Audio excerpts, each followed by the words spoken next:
Hello students, आज की इस वीडियो में मैं आप लोगों के लिए लेकर आया हूँ भिन्नात्मक संख्याएं, जिसको बोलते हैं फ्रैक्शन या फिर बोलते हैं भिन्न।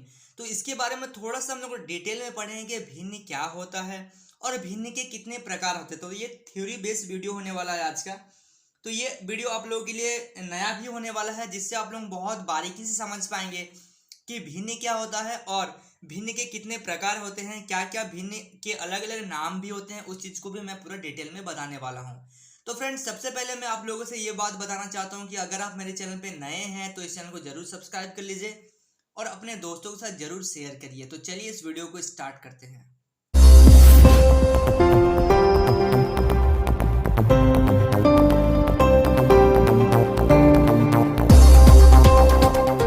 तो देखिए, सबसे पहले हम लोग क्या करने वाले हैं, सबसे पहले हम लोग इसका थोड़ा सा हम लोग जान लेते हैं परिभाषा के बारे में कि भिन्न का परिभाषा क्या होता है। हालांकि इसका जरूरत उतना नहीं है, लेकिन आप लोगों को समझना चाहिए। तो चलिए यहाँ पे हम लोग डिस्कस कर लेते हैं। आप लोग सुन के लिख सकते हैं, उसको मैं अभी नहीं लिखवा रहा हूँ। तो देखिए, परिभाषा अगर समझ लेते हैं भिन्न का क्या होता है। एक भिन्न एक मात्रा है, ठीक है। एक भिन्न क्या है? एक मात्रा है जो पूर्णांकों के एक हिस्से में व्यतीत करती है। इसका मतलब ये है कि अगर हम लोग लिखे भिन्न बराबर, तो इसको हम लोग लिख सकते हैं भिन्न किस रूप में इसको लिखते हैं। इसको लिखते हैं हम लोग अंश बटा हर में। मतलब सपोज एग्जाम्पल के तौर पे मैं यहाँ पे बता रहा हूँ। एग्जाम्पल मैंने लिखा 1/2, तो ऊपर वाले नंबर को क्या बोलेंगे? ऊपर वाले नंबर को अंश बोलेंगे और नीचे वाले नंबर को क्या बोलेंगे? हर। तो कभी भी हम लोग पूर्णांक को लिखे तो उसको हम लोग बोल सकते हैं अंश बटा हर। इसमें आप लोगों ने पिछली कक्षा में या फिर आप लोगों ने 5 के क्लास में आप लोगों ने पढ़ा होगा कि आपको दिया जाता है अंश 2 हर 3। इसको बोलता है कि आप क्या करो, आप भिन्न में इसको व्यतीत करो। तो भिन्न में कैसे आप इसको सजाओगे? तो अंश दिया हुआ है 2 और हर दिया हुआ 3। लोगों को पता होता है कि अगर हम लोग भिन्न में लिखना चाहे तो उसको हम लोग लिख सकते हैं अंश बटा हर, और ठीक है ना, अंश बटा हर में लिख सकते हैं। तो अंश क्या हो जाएगा? 2 और हर क्या हो जाएगा? 3। ये हो गया हम लोगों का 2/3। इस तरीके से हम लोग इसको करते हैं। और ये तो एक बेसिक चीज था। देखिए, इसको तो आप लोगों को आना ही चाहिए कि भिन्न को किस तरीके से लिखते हैं।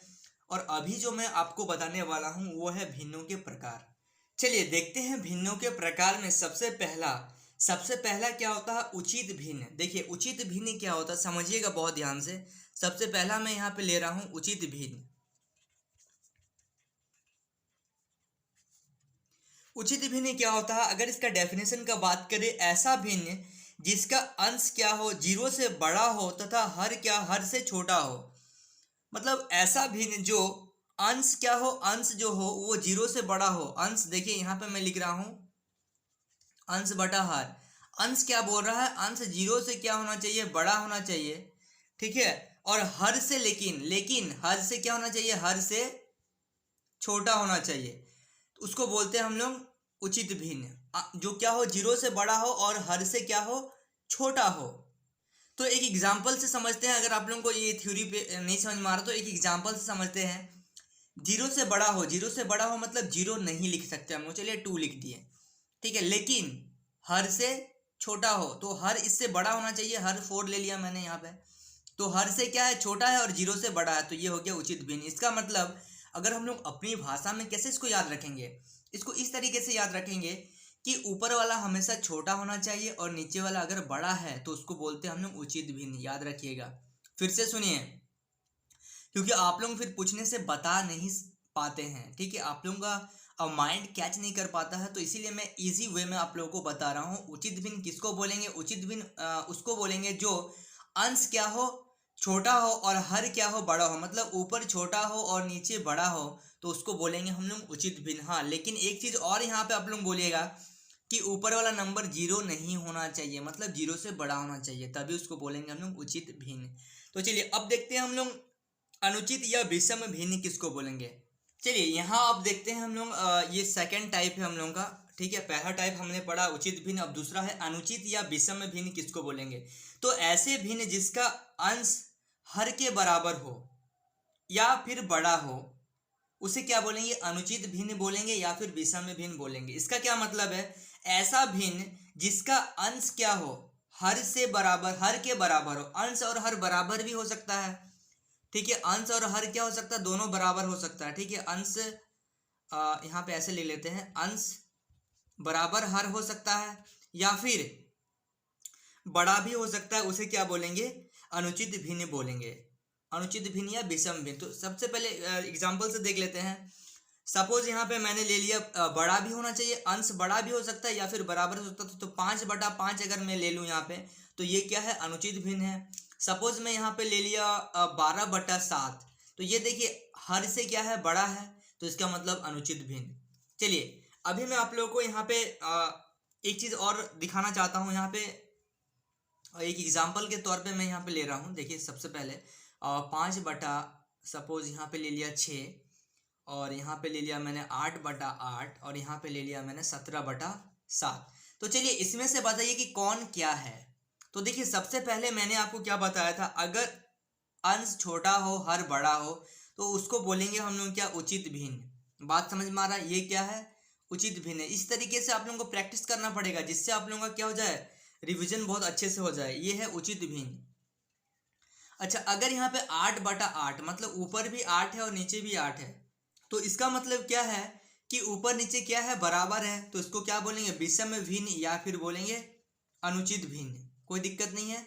अब देखिए ऊपर बड़ा है और नीचे छोटा है, इसको भी क्या बोलेंगे, विषम भिन्न या अनुचित भिन्न। तो इस चीज को मैंने थोड़ा सा यहाँ पे और डिटेल करने का कोशिश किया। अब एक लास्ट है मिश्रित भिन्न। मिश्रित भिन्न क्या होता है, बहुत बार आप लोगों ने देखा होगा कि मिश्रित भिन्न, लेकिन आप लोग उसको पढ़ नहीं पाते। तो चलिए इसको यहाँ पे लिखते हैं। चलिए देखिए, नहीं तो देर हो जाएगा बहुत।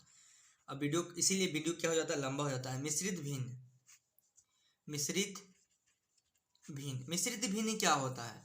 चलिए मिश्रित भिन्न क्या होता है, मिश्रित भिन्न के दो भाग होते हैं, एक तो होता है पूर्णांक और एक होता है दूसरा भिन्न होता है। ठीक है, कैसे, तो देखिए एग्जाम्पल से यहाँ पे मैं आप लोगों को बता रहा हूँ, क्योंकि इसका डेफिनेशन उतना कुछ खास है नहीं, और इसका डेफिनेशन कुछ खास भी बनता नहीं है, वो तो क्वेश्चन के थ्रू हम लोग बना लेते हैं डेफिनेशन को। तो देखिए जैसे 3/1/4 है, तो इसमें क्या आ रहा है, एक तो आ रहा है भिन्न और एक आ रहा है पूर्णांक। तो इसको पढ़ेंगे कैसे, तो इसको हम लोग इस तरीके से पढ़ेंगे, 3 पूर्णांक 1/4। इसको इस तरीके से हम लोग रेड करते हैं, 3 पूर्णांक 1/4। और यहाँ पे मैं आप लोगों को बताना चाहूंगा कि 3 पूर्णांक 1/4 जो है, ये 3 क्या है, 3 क्या है, एक पूर्णांक है, और 1/4 क्या है, 1/4 क्या है, यहाँ पे भिन्न है। तो यहाँ पे मैंने जो आप लोगों को बताया, 3 चीज बताया, तो आप लोग बहुत अच्छी तरीके से याद रखिएगा। और एक चीज का ध्यान रखिएगा, कभी कभी हम लोग जैसे 3 पूर्णांक 1/4 दिया है, तो कभी कभी इसको हम लोग क्या लिख सकते हैं, तो देखिए यहाँ पे जो 3 पूर्णांक 1/4 है, कभी कभी इसको हम लोग इस तरीके से भी लिख सकते हैं कि 3+1/4। ठीक है, ये और ये क्या होता है, दोनों बराबर होता है। और इसमें मैं थोड़ा सा आप लोगों को बता भी दे रहा हूँ कि इसको कैसे हम लोग सॉल्व करते हैं। तो देखिए सबसे पहले यहाँ पे जो दिया हुआ है आपको 3 पूर्णांक 1/4, इसको क्या करते हैं हम लोग, नीचे वाले को नीचे रख देते हैं, 3 को 4 से गुना कर देते हैं, और गुना करने के बाद जो भी रिजल्ट आता है उसको ऊपर वाले नंबर से जोड़ देते हैं। तो 4 को जब 3 से गुना करेंगे तो 12, और ऊपर वाले नंबर से जोड़ देंगे तो ये हो जाएगा 13/4। और इसको भी अगर सॉल्व करेंगे तो देखिए वो सेम चीज हो जाएगा, नीचे कुछ नहीं है तो 1 है। ठीक है, एलसीएम ले लेंगे, नीचे क्या आ जाएगा 4, 1 का पाड़ा में 4 कितना बार मारा, 4 बार में आ रहा है, ऊपर जो भी नंबर है उससे गुना कर देते हैं। 4 का पाड़ा में 4 1 बार में आ रहा है, 1 को ऊपर वाले नंबर से क्या कर देते हैं, गुना कर देते हैं। ठीक है, तो 4 कितना हो जाएगा, 12+1/4, तो यहाँ हो गया 13/4। दोनों का आंसर सेम आया। तो इस चीज को थोड़ा सा मैं यहाँ पे आप लोगों को बताना चाहा कि ये चीज आ गया। तो ये चीज मैंने इसलिए बताया कि कभी भी मिश्रित भिन्न को अगर भिन्न में बदलना हो तो क्या करेंगे, दो तरीका है। पहला तरीका तो ये था, और दूसरा तरीका हम लोग इस तरीके से भी कर सकते हैं। चलिए अभी यहाँ पे मैंने 2 चीजें और लिखा हुआ, समान भिन्न क्या होता है और असमान भिन्न क्या होता है। तो इसको भी थोड़ा सा आप लोग ध्यान से देखते हुए चलिएगा। देखिए समान भिन्न क्या होता है, समान भिन्न उसको बोलेंगे जिसका हर क्या हो, बराबर हो। ठीक है, जैसे अगर हम लोग कोई भिन्न लिखे हैं, जैसे सपोज मैं आप लोगों को अभी बता रहा, मैंने 2 चीज लिखा हुआ है, समान भिन्न और असमान भिन्न क्या होता है। तो समान भिन्न क्या होता है, जिसका हर क्या हो, बराबर हो, उससे बोलते हैं समान भिन्न। 2 या 2 से अधिक बार किसी भी भिन्न को अगर लिखते हैं, जैसे यहाँ पे लिखते हैं 4/7, 9/7, 6/7, तो ये सारे चीज को हम लोग क्या बोल सकते हैं, ये सारे चीज को समान भिन्न बोल सकते हैं, क्योंकि इसका जो हर क्या है, हर इसका समान है। मतलब इसका हर क्या तो हाँ, यहाँ पे मैं आप लोगों को बता रहा था कि 4/7 9/7 और 6/7, मतलब इसका हर अगर बराबर हो तो उसको बोलेंगे हम लोग समान भिन्न। अब हम लोग बात करते हैं असमान भिन्न क्या होता है, जिसका हर बराबर नहीं हो उसको बोलेंगे असमान भिन्न। तो यहाँ पे मैं लिख दे रहा हूँ, जिसका हर समान हो उसे समान भिन्न कहते हैं। ठीक है, और इसी बात को इसमें लिखना है, जिसका हर समान नहीं हो, ठीक है, उसे क्या कहते हैं, असमान भिन्न कहते हैं। ठीक है, ये चीज़। तो असमान भिन्न का अगर हम लोग एग्जाम्पल देखें तो एग्जाम्पल क्या होगा, एग्जाम्पल कुछ भी ले सकते हैं हम लोग। सपोज 1/4, 6/11, 5/9, कुछ भी हो सकता है, लेकिन वो बराबर नहीं होना चाहिए, ये सब बराबर नहीं होना चाहिए। बात समझ में आ रहा है? तो ये था हम लोगों का समान भिन्न और असमान भिन्न। तो स्टूडेंट्स, आज की इस वीडियो में हम लोगों ने कवर किया भिन्नात्मक संख्याएं, मतलब फ्रैक्शन का जितना भी जो थ्योरी पार्ट था, परिभाषा या फिर भिन्न कितने प्रकार के होते हैं, ये सब चीज़ को मैंने बहुत अच्छी तरीके से कवर किया। आई होप आप लोगों को भी पूरा बहुत अच्छी तरीके से समझ में आया है। तो आप मेरे चैनल पर अगर नए हैं तो इस चैनल को जरूर सब्सक्राइब कर लीजिए और अपने तमाम दोस्तों के साथ जरूर शेयर कीजिए, जिससे क्या होता है कि आप तक किसी भी रिलेटेड का जो भी मैं आप लोगों को पढ़ाता हूँ उसका नोटिफिकेशन आप तक पहुँचे और आप लोग बहुत अच्छी तरीके से स्टडी कर पाएँ, और जो भी चीज़ मैं बता रहा हूँ आप लोगों को क्लियर तो दिख रहा है, साथ ही साथ आप लोग नोट्स भी बनाते हुए चलिए। तो फ्रेंड्स, मिलते हैं नेक्स्ट वीडियो में, तब तक के लिए बाय।